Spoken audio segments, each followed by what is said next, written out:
The ballroom shimmered under golden chandeliers that hung like frozen raindrops, their light bouncing off crystal glasses and polished marble floors. Laughter rippled through the air, soft, elegant, and yet painfully distant.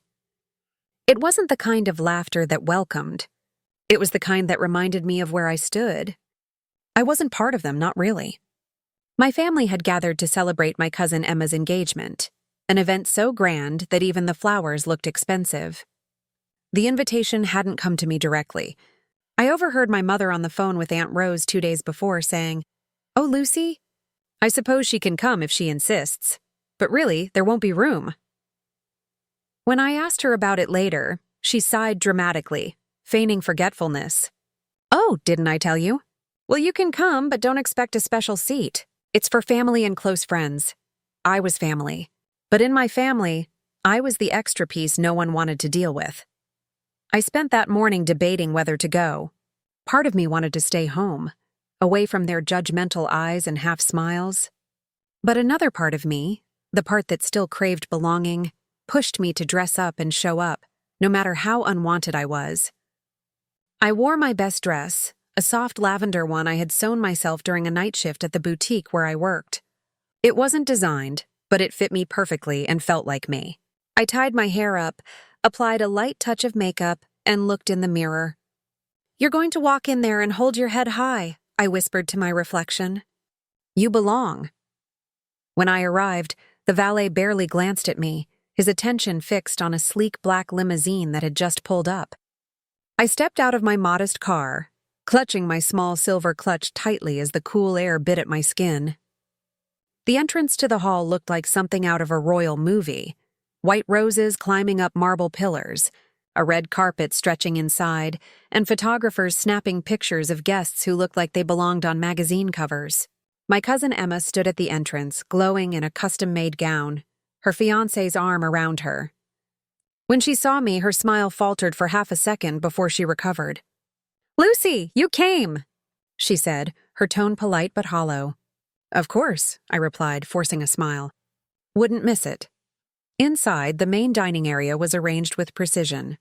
Round tables covered in white silk surrounded a long rectangular head table at the center, where my family, of course, sat. I scanned the room for my name card. I went down one table, then another, then another. Maybe there's been a mistake, I murmured to myself. But the more I looked, the more obvious it became. My name wasn't anywhere. My stomach tightened. My sister Claire caught sight of me and leaned into her fiancé, whispering something before breaking into a grin. "Looking for your seat?" she called out sweetly. "Maybe check the hallway," her fiancé chuckled under his breath. I felt heat rise to my cheeks. I turned toward my mother, who sat elegantly near the head table, pretending not to notice the commotion. "Mom," I said softly when I reached her, "I can't find my name card." She didn't look at me. "Oh, really?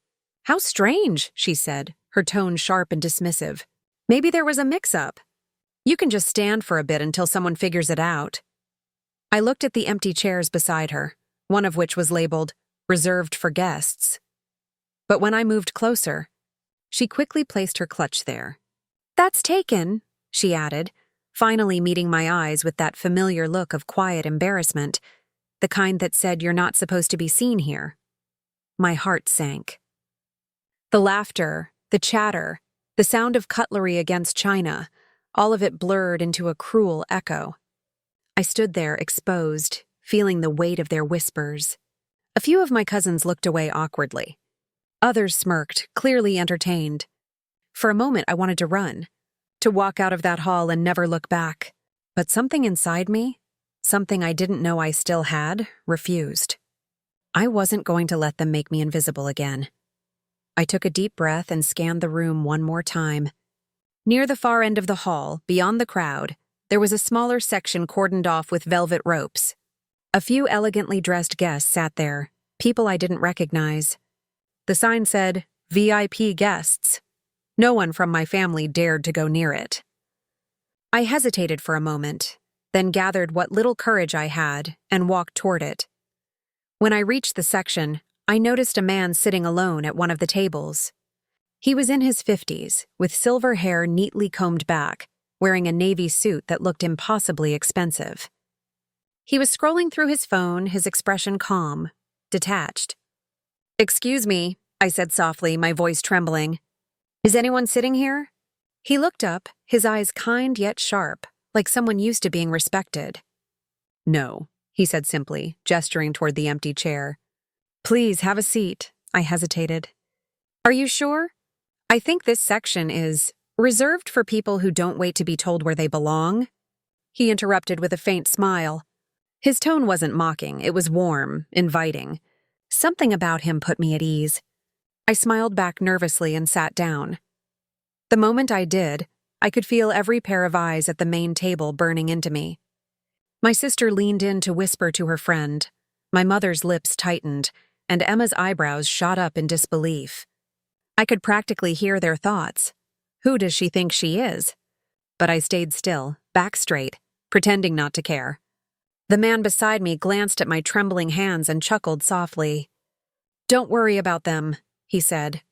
"They'll get used to it. We introduced ourselves." "I'm Lucy," I said quietly. "Lucy Bennett." "Charles," he replied, extending his hand. "Charles Weston." My heart skipped. The name sounded familiar. And then it hit me. Charles Weston, one of the city's top investors, a man whose company owned half the skyscrapers downtown. My breath caught in my throat. "It's nice to meet you, Mr. Weston," I said politely. "Likewise, Lucy," he said with an amused glint in his eyes. "You know, you remind me of someone I used to know, a young woman who walked into a room full of people who underestimated her and left owning half their business." I laughed softly, unsure what to say. "That sounds inspiring." He leaned back, studying me. "You'd be surprised how often people like you, quiet, overlooked, turn out to be the ones worth listening to." As the speeches began, I noticed how different this part of the room felt. There was no gossip, no competition, just quiet conversation and genuine laughter. Charles introduced me to a few people sitting nearby, an art gallery owner, a lawyer, and a charity director. They spoke to me kindly, asking about my work, my dreams. For the first time in years, I felt seen. I told them I was studying fashion design while working part-time as a tailor. "I've always loved creating dresses," I said shyly. "I just never had much support." Charles's eyes softened. "Then create them anyway," he said. "Don't wait for support. Build it." From across the room, I caught sight of my sister glaring, her fake smile barely holding. My mother whispered to Aunt Rose, both of them shaking their heads. But I didn't look away this time. I smiled, quietly, deliberately. The humiliation they tried to inflict on me had turned into something else entirely. Dinner was served, and as I lifted my fork, I realized my hands weren't trembling anymore. The man beside me talked about how he started his first company from nothing. "People laughed at me too," he said. "They thought I didn't belong. But sometimes, not belonging is the greatest gift. It gives you the freedom to define yourself." His words struck something deep inside me. I realized how much of my life I had spent trying to earn a place in rooms that were never built for me. Maybe it was time to build my own. When dessert arrived, my mother finally stood and walked over, her smile tight. "Lucy," she said through gritted teeth. "Come, dear, there's an empty seat near us now." Charles turned to her, perfectly calm. "Oh, I'm sorry," he said before I could speak. "She's with me. I hope you don't mind." My mother blinked, taken aback. "Of course not," she stammered, retreating with a forced laugh. When she walked away, Charles leaned toward me and said, "You handled that well." I smiled faintly. "I'm learning." As the night drew to a close, I found myself standing near the exit, looking around the room one last time. The chandeliers still glittered. The laughter still rang out. But I felt different. Lighter, stronger. The same family that once refused to save me a seat had unknowingly pushed me toward the one person who saw value in me. That night, as I drove home, I realized something that would stay with me forever. Sometimes, being left out isn't rejection, it's redirection. And maybe Just maybe not having a seat at their table was exactly what I needed to find my own. The soft hum of violins filled the air, their melody weaving through the clinking of glasses and quiet laughter that floated like perfume around the ballroom. By then, I had already begun to relax beside Charles. He wasn't like anyone I'd ever met, not just because of his wealth or reputation, but because he listened. Really listened. Every question he asked felt genuine, as though he was carefully unwrapping pieces of who I was, one word at a time. I wasn't used to that. Most people in my life, especially my family, only spoke to me to remind me of how little I mattered. But Charles's curiosity was different. It wasn't laced with judgment. It was full of respect. "So, tell me, Lucy," he said, turning slightly toward me. "What do you do?" I hesitated, glancing down at my hands. "I work part-time at a boutique downtown," I said quietly. "I'm also studying fashion design, though it's been a struggle keeping up. Between paying for classes and rent, I don't really sleep much." He raised an eyebrow. "Fashion design? That's impressive. What kind of work do you like doing most?" "Dresses," I said without thinking. Even as a kid, I used to cut up old sheets to make gowns for my dolls. My mom hated it. She said I was ruining the linen. I laughed softly, shaking my head. "They always told me it was a waste of time, that I should get a real job." Charles's eyes softened. "And what's a real job exactly? Something that kills your spirit but pays your bills." His tone wasn't mocking. It was thoughtful. But his words hit me hard. I looked across the room toward the main table, where my mother and sister sat surrounded by people, laughing as if nothing in the world could touch them. They had always made me feel like I didn't belong in the same air as them, let alone the same table. Yet here I was, having a conversation with a man whose name carried weight in every corner of the city. They told me to give it up. I said quietly that I wasn't good enough, that dreams like mine were for people who could afford to fail. Charles leaned back in his chair, eyes thoughtful. "You know," he said after a moment, "sometimes the seat you're given isn't the one you deserve. You have to take your own." I froze. His words felt like they were written for me. I had spent years waiting for my family to save me a place, to recognize me, include me, care about what I wanted. But sitting there beside him, I realized how foolish that had been. Maybe I wasn't meant to wait for their validation. Maybe I was meant to build something of my own. Before I could reply, a waiter appeared to refill our glasses. Charles thanked him politely and then turned back to me. "So you design dresses," he said, a spark of interest lighting up his expression. "Do you have any of your work with you? Sketches, photos, anything?" I blinked. Maybe a few sketches on my phone. But they're not professional or anything," he smiled. "Let me be the judge of that." With trembling hands, I unlocked my phone and scrolled to my gallery. My heart pounded as I opened the folder where I'd stored my drawings. Some I had made during lunch breaks, others at 3 a.m. when inspiration struck. Each piece carried a little piece of me. My loneliness, my dreams, my quiet defiance. I handed him the phone hesitantly. Charles studied each sketch in silence, his expression unreadable. My stomach twisted. Maybe they weren't good enough after all. But then, he looked up, a genuine spark of admiration in his eyes. "These are incredible," he said. "You have a real eye for structure and movement. The lines are confident but emotional. Who taught you this?" I shrugged, embarrassed. "No one, really. I just learned by doing. Watching videos, practicing, making mistakes." He smiled. "Those are the best teachers." The validation in his voice made my chest tighten. No one had ever said that to me, not once. My family always dismissed my designs as childish scribbles. But this man, this stranger, looked at them like they mattered. "Like I mattered. I mean it," he continued. "You have genuine talent, Lucy. The industry needs more voices like yours, people who create from emotion, not ego." I felt my throat tighten. "Thank you," I whispered. "You have no idea what that means to me." "I think I do," he said softly. Then he reached into his jacket pocket and pulled out a sleek black card. "Call my office tomorrow. I might have an opportunity for you." I stared at the card as if it were glowing. Weston Industries, his company. I had read about it before. He wasn't just rich, he was influential. His firm funded creative projects, fashion startups, and art foundations all over the world. And now he was handing me a card. "Are you serious?" I asked, my voice trembling. "Completely," he said with a small nod. "I don't make empty promises." Before I could respond, I noticed my mother's face across the room. She was pale, her mouth slightly open as she leaned toward Aunt Rose. They were both staring at me. My sister followed their gaze and nearly dropped her fork. The realization hit them like a thunderclap. I was sitting beside Charles Weston. Their shock turned to panic, then envy. My mother quickly composed herself and whispered something to my sister, who smirked, stood, and began walking toward us with a swing in her hips. I knew that look.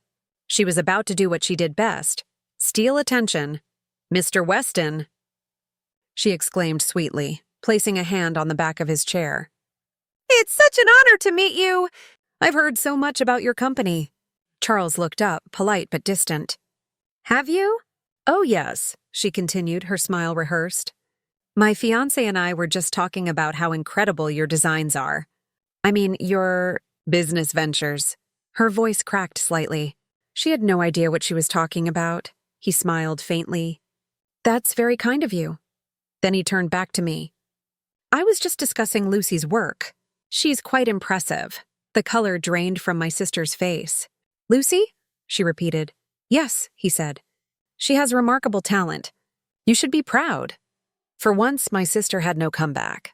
She forced a laugh, mumbled something about needing to check on the photographer, and retreated to her table. I didn't say anything, but I didn't need to. The silence between us said enough. As the evening continued, Charles introduced me to his assistant, a poised woman named Evelyn who handled most of his company's creative partnerships. She handed me her card, saying, "Call us tomorrow morning. Lucy, we'll set something up." My heart raced so fast I could barely breathe. When I finally glanced back at my family, they looked like they'd swallowed something sour. My mother's tight smile didn't reach her eyes. Emma tried to pretend she wasn't watching, but every few seconds, her gaze darted toward me and Charles. My sister's fiancé whispered something to her, and she glared at me as if I'd stolen her crown. But for once, their disapproval didn't sting. It empowered me. Charles noticed my silence and asked gently, "Are you all right?" I smiled, a small but steady smile.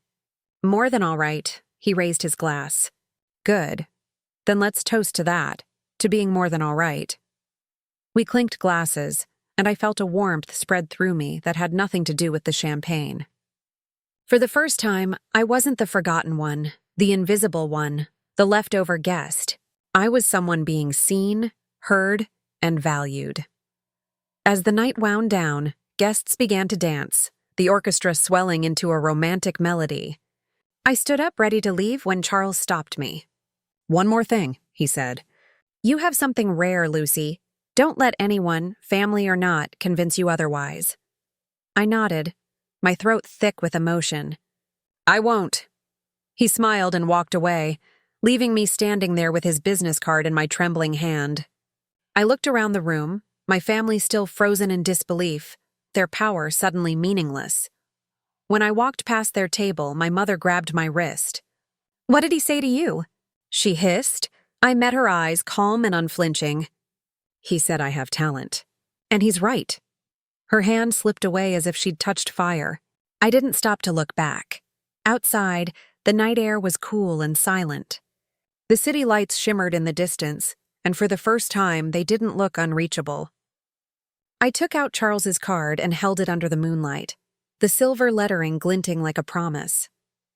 "Tomorrow I will call. Tomorrow, everything would change." And as I stood there alone beneath the velvet sky, I realized that sometimes life doesn't give you the seat you deserve. Sometimes it takes being left out, laughed at, and humiliated to finally walk toward the place that was meant for you all along. 6 months had passed since that unforgettable night at Emma's engagement party, the night that changed everything. The memory of sitting beside Charles Weston still flickered in my mind like a scene from a film.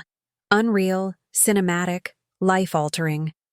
In those 6 months, my world had transformed beyond recognition. I was no longer the girl waiting to be acknowledged or fighting to belong. I had found my purpose, and with it, I had built something that was entirely mine. After that night, I called Charles's office the very next morning, my hands trembling as I dialed the number printed in silver on his card. I expected a polite rejection or a generic offer, something to soften the blow of his kindness. But instead, his assistant Evelyn remembered me immediately. "Mr. Weston told me to expect your call," she said warmly. "He'd like to meet you tomorrow morning at Weston Atelier. Bring your portfolio." Portfolio. The word alone terrified me. I didn't have one, at least not a professional one. But I spent that night compiling everything I had. Sketches, fabric swatches, photos of dresses I'd made for local clients who paid me barely enough to cover my thread costs. I stayed up until dawn ironing pages, labeling designs, and praying it would be enough. When I walked into Weston Atelier the next day, the sheer beauty of the place nearly took my breath away. It was a temple of creativity. High ceilings, walls lined with mood boards, rolls of luxurious fabric in every shade imaginable, and mannequins dressed in half-finished gowns that looked more like art than clothing. Charles greeted me personally, his calm smile steady as ever. "You came," he said. "Good. Let's get to work." He started me as an intern, shadowing one of the senior designers. The hours were long, the competition brutal, and the expectations sky-high. But I loved every second of it. I absorbed everything: the techniques, the vocabulary, the discipline. When others complained about deadlines, I stayed late, sketching until my fingers ached. I wasn't just working. I was rebuilding myself. For the first time, I felt alive. Within weeks, my designs began to draw attention. I created a line inspired by emotional contrasts, soft fabrics paired with bold cuts, delicate embroidery against dark tones. They were reflections of me, gentle yet unbreakable. Charles noticed. "You design with feeling," he told me one evening as he studied my sketches. "That's rare. Most people design for praise. You design for truth." Those words carried me through every doubt, every sleepless night. And then one morning, Evelyn pulled me aside. "Mr. Weston wants you to lead the concept for our new capsule collection," she said. "He believes your vision fits perfectly." I couldn't speak. Me, a former boutique assistant, a forgotten daughter, leading a project under Weston Atelier? It was beyond anything I'd imagined. I threw myself into the work with everything I had. Each piece in that collection told a story: pain, loss, hope, and rebirth. When it debuted, the response was overwhelming. Fashion blogs wrote about my emotional style, praising the way I turned heartbreak into beauty. I became known as the designer who stitches strength into silk. It was surreal.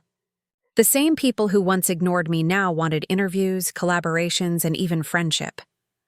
But I kept my circle small. I wasn't bitter, I was just careful. Success didn't erase the wounds. It only made me realize which ones were worth remembering. Then one day, a white envelope arrived at my office desk, sealed with gold wax. I recognized the handwriting instantly, my cousin Emma's. Inside was an invitation to her wedding. I stared at it for a long moment, my heart thudding softly. 6 months ago, I had stood in that same family's shadow, humiliated and unwanted. Now they were inviting me to sit among them, not because they wanted me there, but because they couldn't ignore me anymore. I smiled to myself. "Looks like the tables have turned," I murmured. The day of the wedding arrived like a full-circle moment. The venue was grander than ever, a cathedral-like hall draped in white orchids and golden ribbons. But this time I didn't walk in as an afterthought.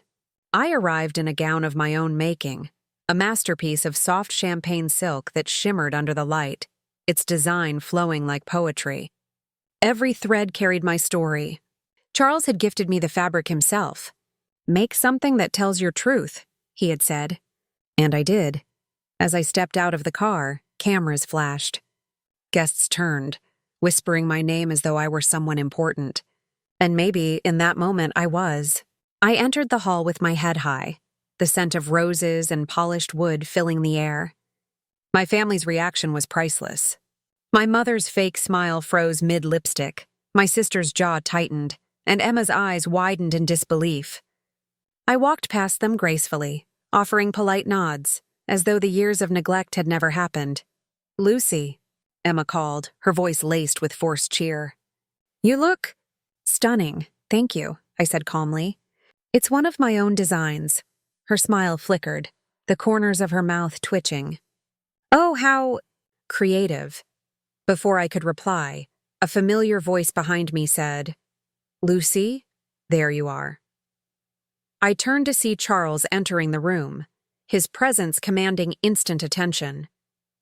Conversation stopped, eyes followed him, whispers began.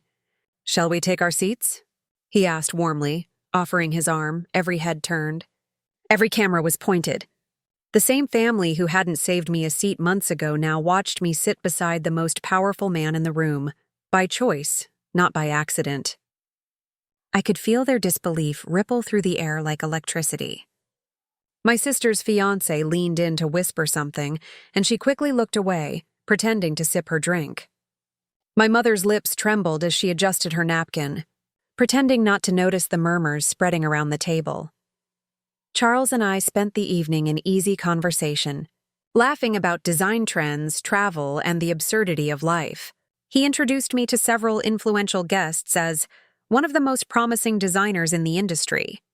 Each time he said it, pride swelled in my chest. I wasn't invisible anymore. I was being seen, truly seen, for the woman I had fought to become. Later that night, when the music shifted to a slow melody, Charles excused himself to greet a friend, leaving me momentarily alone. I glanced around the room, taking in the sight of my family. My mother sat in silence, her hands clasped tightly in her lap. My sister fidgeted, eyes darting toward me every few seconds. Emma tried to maintain her composure, but I caught the flicker of jealousy in her gaze. For a moment, I almost pitied them. Almost. Then I felt someone approach. My mother. She stopped beside me, her perfume familiar but hollow, like something that had lost its scent. "You've changed," she said quietly. I looked up at her, meeting her eyes. "No," I replied softly. "I just stopped trying to be what you wanted." Her jaw tightened. "We were only trying to protect you." "From what?" I asked, voice calm but firm. "From believing I could be more than what you thought of me?" She had no answer. Just silence. The kind that carries years of regret but no apology. Charles returned just then, smiling. "Lucy, they're asking about your new collection. Care to give them a preview?" My mother stepped back, her face unreadable as I rose and joined him. As I spoke about my work, my inspiration, my journey, my designs, I realized something profound. My revenge wasn't in proving them wrong. It was in proving myself right. The little girl they dismissed had built her own empire of silk and steel. As the night drew to a close, the lights dimmed and laughter filled the hall. I sat back watching the crowd. For the first time, I wasn't angry or hurt. I felt peace. True, quiet peace. My mother's eyes found mine across the room. Tired, wistful, maybe even proud in her own silent way. I raised my glass to her, not as an act of spite, but as closure. A toast to the end of the old and the birth of the new. When I left that night, the cool night air wrapped around me like freedom. I looked up at the stars, their shimmer reflecting in my gown. I thought about that first night when they hadn't saved me a seat. I thought about how broken I felt, how small. And now, here I was, no longer asking for a place at their table because I had built my own. Sometimes the best revenge isn't loud or cruel. It's quite successful. It's walking into the same room that once humiliated you and realizing you no longer need their approval. It's knowing you've grown so much that their world can no longer contain you. As I walked away from the hall, my heels clicking against the marble floor, I smiled to myself. I didn't need their recognition. I didn't need their love. I had something better, myself. And I had built that from nothing. That night, under the soft glow of city lights, I understood what Charles meant when he said, "You have to take your own seat."